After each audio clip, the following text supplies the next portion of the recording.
An oligarchy is a form of government where power is held by a small group of people who form a dominant class. You are now part of these people's very select club. You are a VIP, and you're not just a player. You're a member. Oligarch is a board game for 2 to 6 players, age 12 and over. Your mission? Control your finances. The impossible. Keep your debt at its lowest level. G stands for billion. 100G equal 100 billion. But there's no real money in Oligarch. There's only credit. Anything to line your pockets, no matter what the consequences. If you owe 100G to one member, you increase your debt by 100G, and the other member decreases his debt by 100G. In the end, because nobody really knows who controls the planet. Over time, an amalgam of heads of state, bankers, managers, advisors, dictators, mafiosi, criminals, and despots have taken the reins. In Oligarch, you must control countries, negotiate, make trade deals, levy customs, collaborate, wage war, and even on occasion, you'll be a refugee. Game duration. The end of the mission is dictated by time. The duration of the game is set by agreement between the members before the start of the game. Start the clock only when the pins are placed on the board. When the alarm sounds, the game is over without delay. The game board. The board is a disc on which the flags of the nations are placed. The pieces move on the flags. In the center of the board is a world map marked with a crosshair. This is the ideal place to dispose of bulky toxic waste. General rules. Members are obliged to play. Cards must be drawn, actions performed, and payments made. You must conquer and exploit countries. Pawn is not moved during an attack. Values are rounded to the nearest hundred. El Presidente. The members must elect a president. If there is no agreement, he is chosen at random. El Presidente starts the game. He coordinates and directs the game when necessary. He votes only if there is a tie. And El Presidente has his VIP card to identify him. That's it. It's up to you to be the master.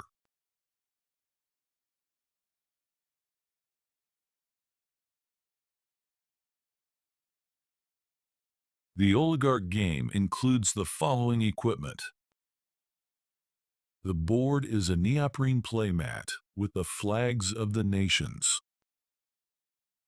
6 accounting tables are available on this mat. 1 die, 8-sided, and 8 dice, 6-sided. For movement and combat. 6 gems for use as counters. 6 pick holder, on which each member must have 48 pins. All to mark your territories. Trade agreements, and also to keep track of your finances. 30 magetic barrels of materials toxic. 1 card of president and 12 cards of corporate headquarters. The red cards are rather negative. The blue cards, they're mostly positive.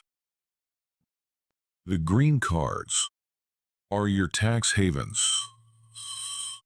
And the rule book.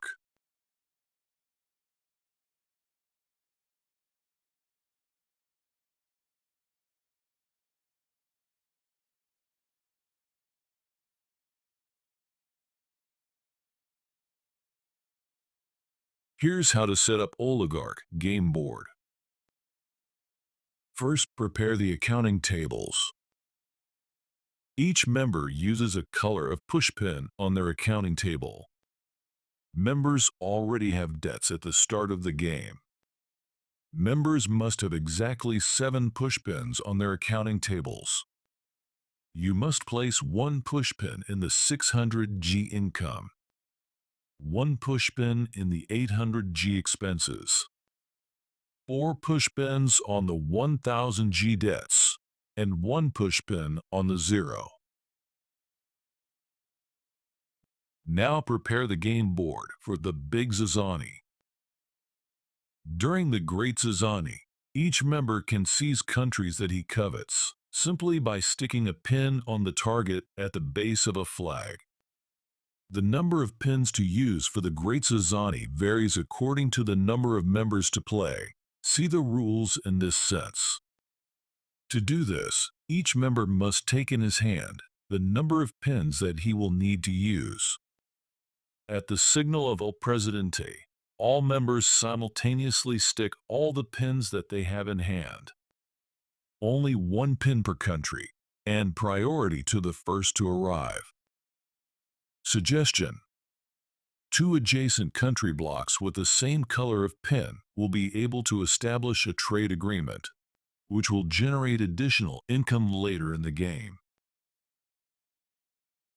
At the beginning of the game, each member draws a blue card. They will uncover it when it is their turn to play. Each member chooses a country for their headquarters. They write the name of the country on their VP card and places their pawn on the country of their headquarters. Each member also places a trade agreement between 2 adjacent countries belonging to them. The pins must be the same color. A member's pawn cannot be on the same country as another member.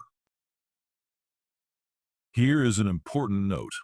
If the member owns the country where their headquarters is located at the end of the game, they will deduct an additional 1000G from their debt. There you go. The board is ready.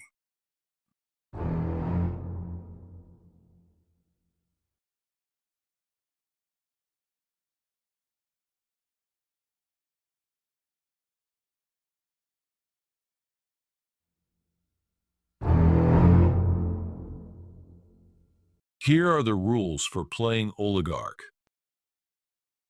Movement. In turn, members use an 8-sided die and 2 6-sided dice to move. If the member gets, on the 8-sided die, yellow, he adds 100G to his expenses and places a barrel on the world map. Green, he adds 100G to his income. Orange, he moves his pawn to a refugee camp or pays a bribe. Blue, he can move according to the result of his 2 dice or just 1. The member moves his pawn clockwise on the flags according to the number indicated on the 6-sided dice. If the member has a double, he will have to play again. The refugee camp. When a member gets a buoy on his 8-sided die, he has 2 choices. He becomes a refugee and places his pawn on a buoy. His turn is over and all members compile their debts, or the member adds 200G to his debt to avoid deportation and continues his turn normally. The member who is in the refugee camp when it is his turn to play does not roll the dice. He places his pawn on a country where he has a trade agreement, if he does not have one, on one of the countries he controls. Overruns. When a pawn arrives on a country occupied by another member's pawn, he moves the other member's pawn on a buoy and takes his place. The member who overtakes another member has 2 possibilities. The member who overtakes removes 200G from his debt, and the overtaken member adds 200G to his debt. Or, the member who overtakes can seize a card of his choice from the overtaken member. The conquest of a free country. When a member arrives in a free country, he de facto conquers this nation. To do this, he pins a pin of his color on the target at the base of the flag. If the country is occupied by a pin of another color, he simply places his pawn on the country. The actions. A member can exercise in turn to play as many actions as his cards allow him. The cards. You draw a colored card when you arrive in a country marked with a red, blue, or green dot. If the dot is white, you can buy a card for 200 G. The action indicated on the drawn card has priority. The game continues normally after the execution of the specified action. For example, the member does not pay customs if the drawn card allows him to move. The card can also be kept to be played later when specified on it. At this time, the card is no longer a priority. The cards are placed on the table with the text clearly visible. The tax haven cards are placed face down on the table, not readable. When a card has been used, it is moved out of the game, unless otherwise indicated on the card. When there are no more cards left in a pile, reuse the discarded cards. The attacks. A member who arrives on a country that he owns can declare war on a country that is adjacent to him. The loser must remove his pin, that of his trade agreement as well, and pin the winner's pin. The term army corresponds to the number of dice. The battalion is the number indicated on the die. During an attack, normally the offensive member has 3 armies and the defensive member has 2 armies. A member having a trade agreement in a country in conflict adds an army in attack or defense. Both members throw their armies into battle and compare their strongest armies. An army with more battalions eliminates an army with fewer battalions. In the event of a tie, the defensive army wins. The non-entrenched armies are re-rolled until one of the 2 members no longer has an army. The member who still has at least 1 army wins. Example of dice played. In the first round, the army of 6 offensive battalions wins over the 5 defensive battalions. Remove the defender's army of 5 battalions. The army of 4 offensive battalions loses against the army of 4 defensive battalions. Remove the offensive die of 4 battalions. On the second turn, there are now 2 offensive armies and 1 defensive army left.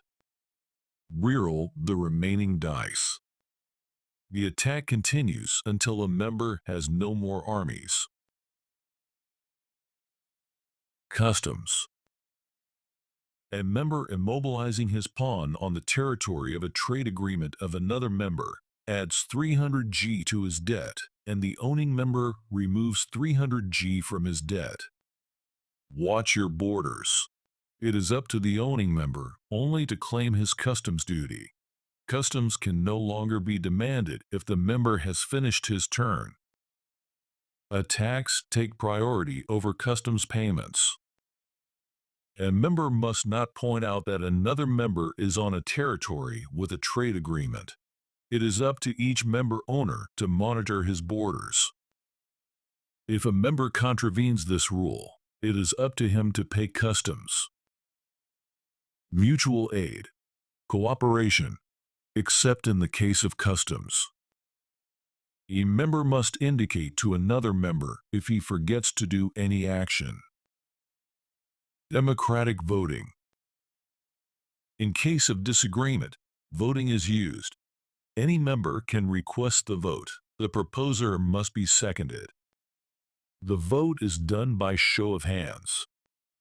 Members vote according to their interests and do not have to justify their vote. A member can also request the vote for the extension of a game. If the game is extended, there may be a new vote requested for a new extension subsequently. Update of the debt. All members update their debts if a member becomes a refugee, if El Presidente is replaced. To update debts, subtract income from expenses and add the result to the debt. The value of income and expenses must not be changed during this operation. Toxic products. Barrels must be stored on the world map. The storage limit is the last circle of the world map. You must get rid of a barrel when your 8-sided die is yellow, and also add 100 G to your debt. Warning: if barrels become magnetized when the member places his barrel, he keeps his barrel and those that have become magnetized, as well as all those touching the limit. At any time during the game, if a member commits a blunder and barrels become magnetized, this member adds these barrels to his inventory. Important: at the end of the game, members will count the number of barrels still in their possession and will add 100 G to their debt for each barrel.